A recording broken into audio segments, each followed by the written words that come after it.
Welcome to the ISO Show, dispelling myths and sharing tips for success to improve your business with ISO standards.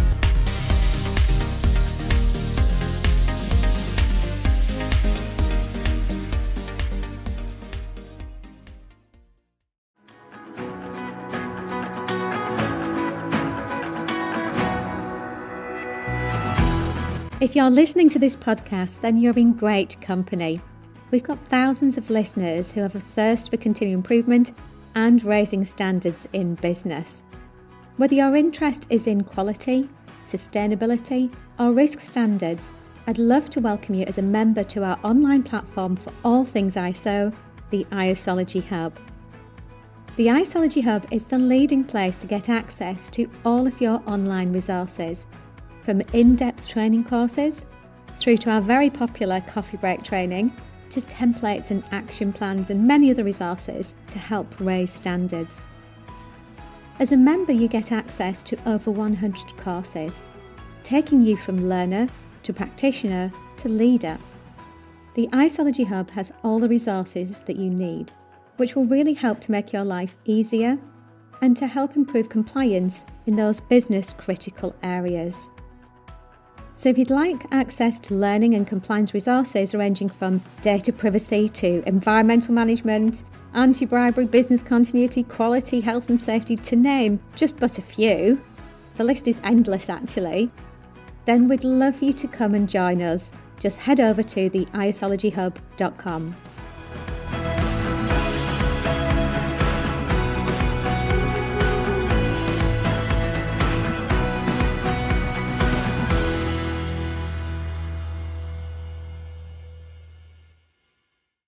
Hello everybody, this is Ian Battersby, Senior ISO Consultant at Blackmores UK. Welcome to another episode of our podcast, The ISO Show.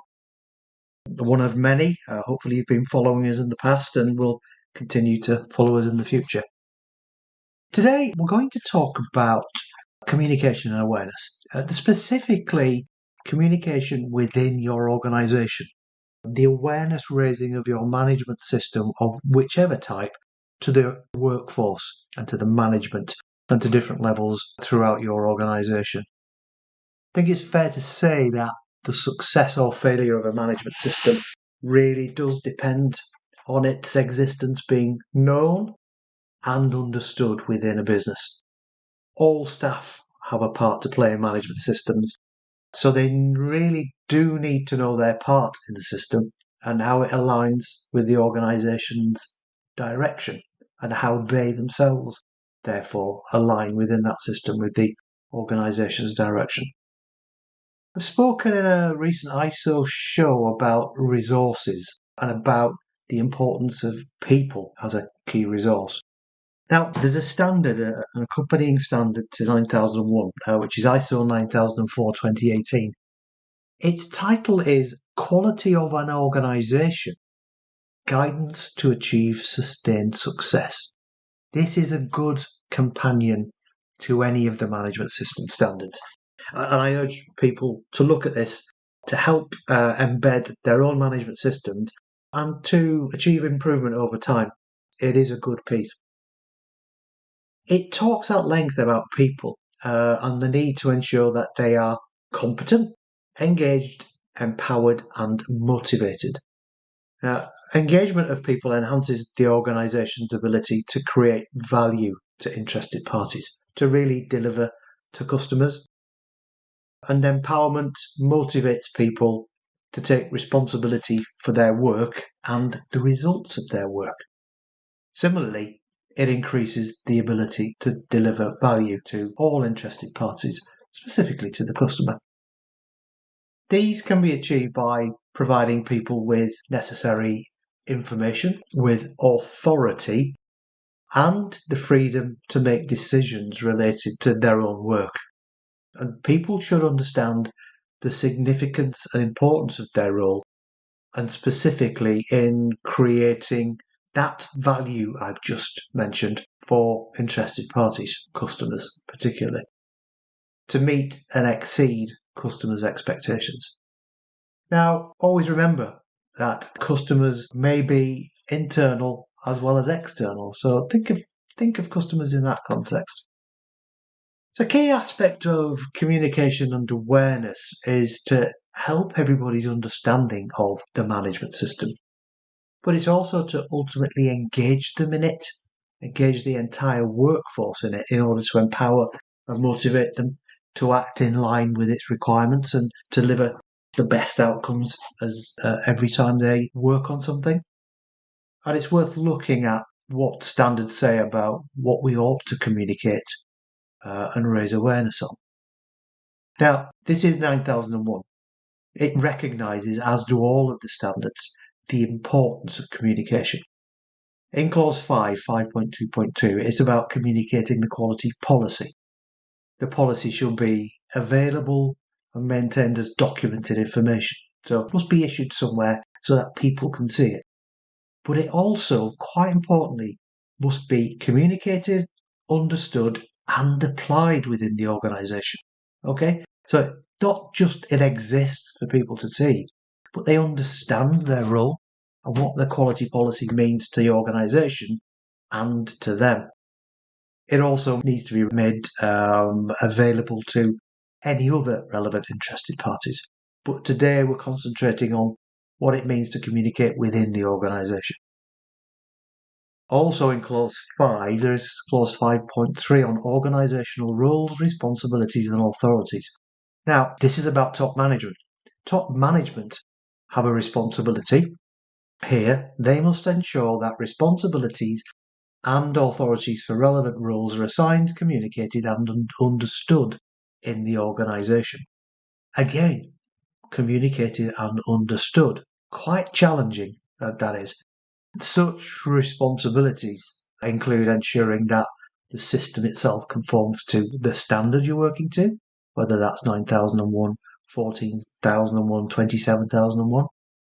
That processes are delivering their intended outputs, so you're achieving what you expect. That system performance and opportunities for improvement are being reported. The promotion of customer focus throughout the organisation, not just by management, but throughout. And that the integrity of the system is maintained through change. And change can affect everybody. So that's a lot. The roles, responsibilities and authorities cover a lot of things. And that's a lot of communicating. There are different roles in different functions and at different levels. And top management's role is to communicate those roles to people where they fit in the direction of the organisation. More requirements in standards. 6.2 is around quality objectives. The organisation should establish quality objectives, but again, these are at relevant functions, levels and processes, and these must be communicated, among other things. So you must communicate your quality objectives. It doesn't say how or to whom, but we can make our assumptions on what's relevant here.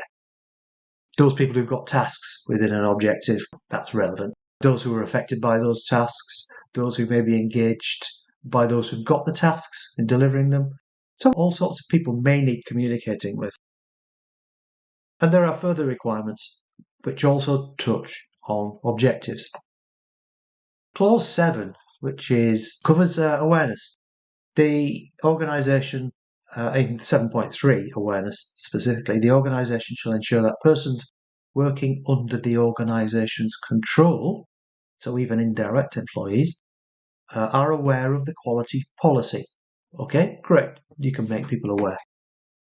Aware of relevant quality objectives, coming back again, and aware of their own contribution to the effectiveness of the system and the benefits of improved performance. So it's getting into individual personal responsibility and role. And also, people in this clause have to be aware of the implications of not conforming to the requirements of the management system, of the standard, whatever it might be. So what happens if you don't follow process? You don't follow rules, you don't follow safe systems, for instance, in a health and safety management system. If you don't follow the law that's being identified as appropriate to your organisation. So what happens there? What are the outcomes from that in terms of breaches, in terms of client dissatisfaction, in terms of process going awry? And there is also a clause in 7.4 on communication. The organisation shall determine the internal and external communications relevant to the system, and that includes what should be communicated, when, who and with whom, and how. So a plan on what you tell people and when. So when do you deliver awareness and communication relating to your management system? Well, if you're just embarking on your ISO journey to certification, it's important to communicate at the outset the importance of the process of achieving certification and raise awareness among the right people. Not all people require the same level of awareness. Different people have different roles which require different things. Top management, let's take those as a starting point. Top management must understand the role of a management system in the strategic direction of the organisation. Principle as part of context. They must understand what the management system contributes to the overall business outcomes. Now, there are also requirements in the standards which demand their direct input and of which they really do need to be aware. They are things like context. There is a clause on leadership, which obviously applies to them. There is policy, objectives, resources, assigning roles and responsibilities. We've touched on some of these. Performance, audit, management review, improvement. All of these aspects and many more within the standards have direct involvement of top management as central to their success. So they are things which top management must be aware of from the outset as part of an awareness raising session. And while top management don't need to know standards inside out, there's a lot of detail which is very standards language. They must be aware and must have understanding of the overall purpose of a standard, whichever one they're using, and the benefits that standard will bring to the organisation. But also have how individual clauses relate to their specific roles. Now, think, if you're the person assigned with responsibility for certification in your organisation, if you've achieved it or not, or if you're just embarking on it, are you happy enough with the level of awareness of your top management in order to allow them to be interviewed in private by a certification assessor on all of their responsibilities which are laid down in the relevant standard? Think about that, okay, when you're thinking awareness levels within your organisation. It may be that you tutor people through all of the requirements of Clause 5 on leadership before you want to answer that question. Now, there is also a need for general awareness among the workforce at the other end of the scale. Again, it's good to engage from the start. So if you're embarking on your certification journey, you ought to bring people in from the very beginning. But you have to be mindful of how much detail in general awareness sessions that you provide to people, right? So if you're planning a program of awareness for the workforce, for all personnel, for all staff, and any other people who are under your organisation, whether directly or indirectly, think of these sorts of pointers, these sorts of topic areas that you might want to share with people as part of that. So what is a quality management system? Define that for people, or any other management system. Information security, asset management, business continuity, whatever the system, define for them what it is, what it means. Then define what's important about the standard. ISO 9001, for instance, but not chapter and verse. There may be 65 clauses and sub-clauses, but who really wants to know about that? Not a lot of people. So pick out the important aspects. Pick out clause headings, potentially. Pick out the importance of the PDCA cycle, where you are amalgamating, integrating different standards into a management system. What's also important is looking at the high-level structure and how it matches across the standards, and what can be integrated and what is a specific requirement in different standards.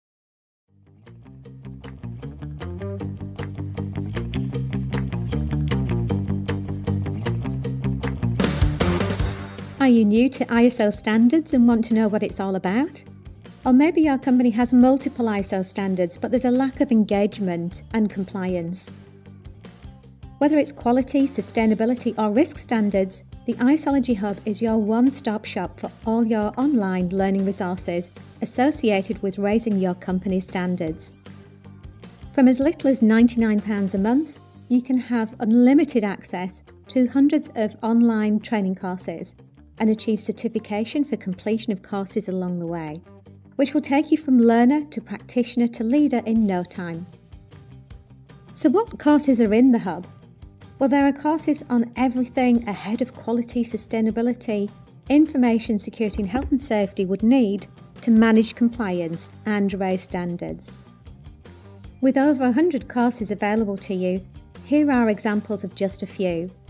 ISO 9001 Internal Auditor, how to transition to the new ISO 27001 standard, the role of ESG in quality management, and how to integrate management systems. But it's not just courses in the Isology Hub. You can access templates, downloads, and action checklists to take your business to the next level.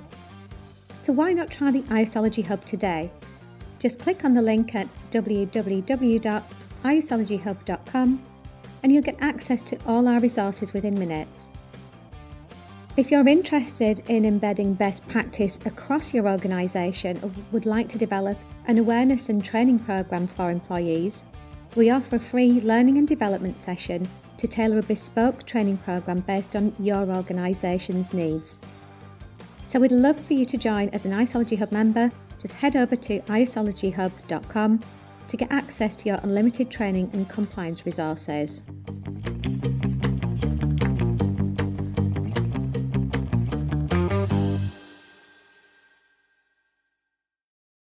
And once you've looked at what the standard's all about, what is your certification journey looking like? What are the steps that people need to be aware of? When is the end point? And what will certification actually mean to you at the end of the day? Then what is your management system? If it's quality, where's your QMS?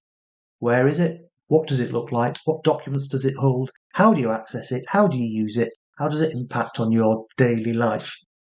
And then from that, what is their role? As a member of the general workforce, what do they do daily, regularly, as part of their job, as part of the management system, as part of objectives, whatever it might be?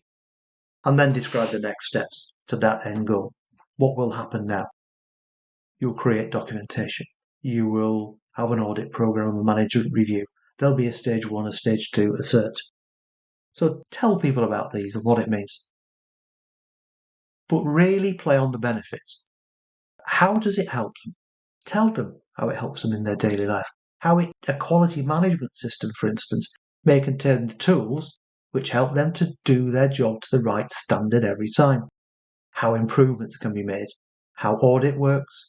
How customers may be happier and business may be better should you use this structured approach to running your company. Specifically, in raising awareness among the general workforce, it's very important to get them to understand their role, as I just mentioned. And their role covers a number of things. So their role in the management system and its contribution to delivery of products, services to the client and the customer. Also, the importance of complying with that system and the policies, procedures, processes, etc., which make up that system. And then also understand your role or their role in any objectives which have been set for the improvement of the organisation and the need to raise any issues relating to non-conformity, performance or effectiveness of the system, or issues relating to improvements that you can identify. That engages people, getting them to identify their own improvements. And also stress the importance of people being involved in the evaluation of performance of a system. Okay, so being involved in audit if necessary, but also monitoring and measuring activities. And their role, again, specifically, if improvement and innovation activities have been identified, they have a duty really to contribute to those. If you're talking, say, about a safety management system, stress the role of everybody in actively managing safety, in reporting issues, hazards, risks, in abiding by safe systems of work, following the law, within an environmental management system, raise awareness of the need for everybody to protect the world in which we live, to report environmental issues such as emissions and spillages, to understand emergency procedures should there be a spill, to understand the need to minimise the use of resource and separate wastes in a manner that helps us all. So depending on the management system, you may extend the awareness to legal requirements, all sorts of other things. There are others within the organisation who will have key roles, who will also need various types of awareness being pitched at them. These will be people like operational functional managers with key roles in processes.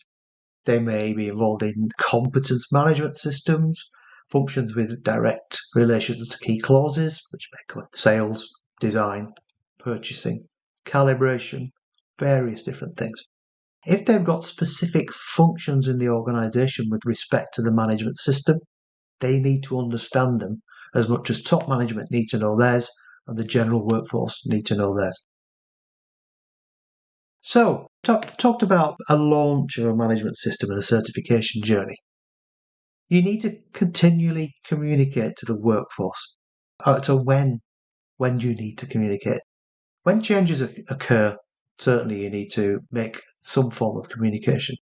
Where anything significant has changed, or where you've moved through a certification journey, you've reached the next stage, or you've actually achieved the certification itself, it's important to keep people abreast of where you're up to. Also, objectives. There are requirements to report on objectives, to communicate objectives. And your objectives should relate to how the business runs, and they should therefore be important to everybody.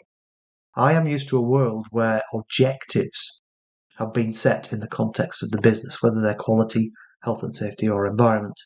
And because they're important to the running of the business, they have been reported at team briefs and the like every single month while I've been working in those roles. And that helps people to understand the performance of the organisation, helps them to feel like they are part of that.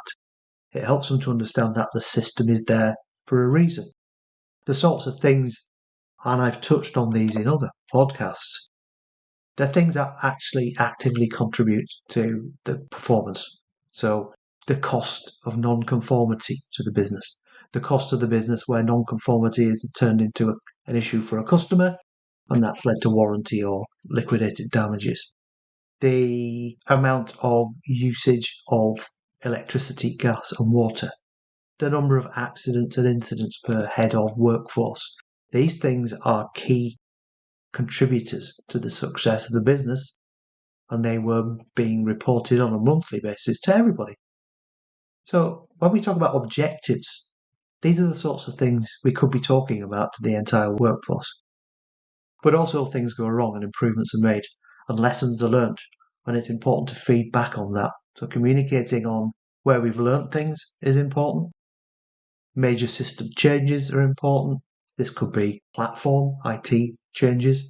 It could be significant changes in documentation. The adoption of workflows within a system, authorization processes and decision-making systems, management roles and responsibilities changing. So they are all important changes which affect how people do their job.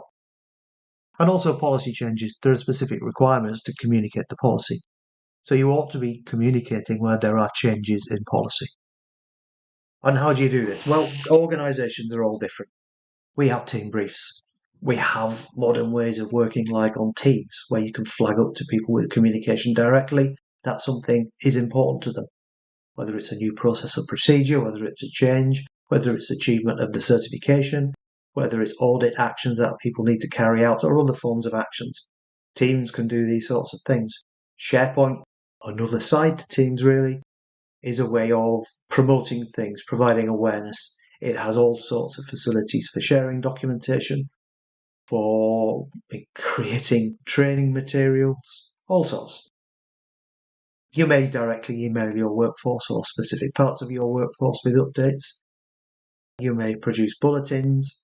People still use notice boards because not everybody works on a computer. But consider whether you're getting through. Consider whether you need to record attendance at these sorts, any sessions that you run. But also consider this, and I'll leave you this as a sort of final thought. If an auditor stops and asks a worker on your shop floor or any part of your workforce about the quality policy, what will that person say to the auditor? Remember a specific requirement of the standard, that the quality policy must be communicated, understood, and applied within the organisation. How does each person understand and apply it?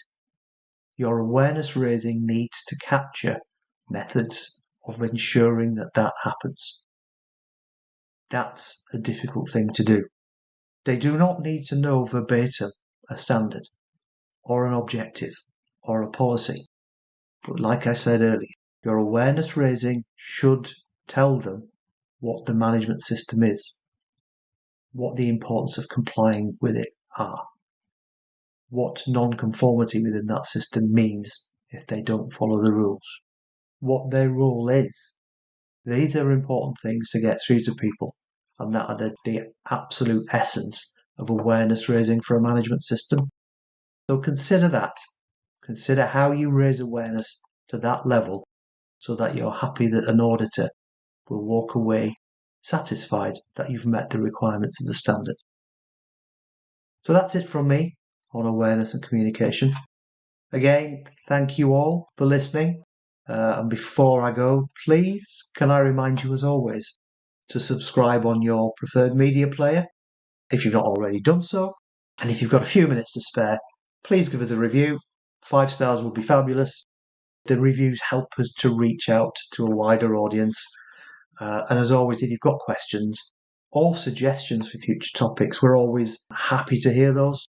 Really want to hear what people think and what they would like to hear. Just leave a comment or email us direct. We'd love to hear from you. So again, that's all from me today.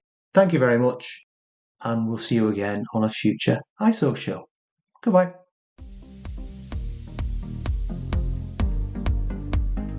Looking to use ISO standards to drive better business practice?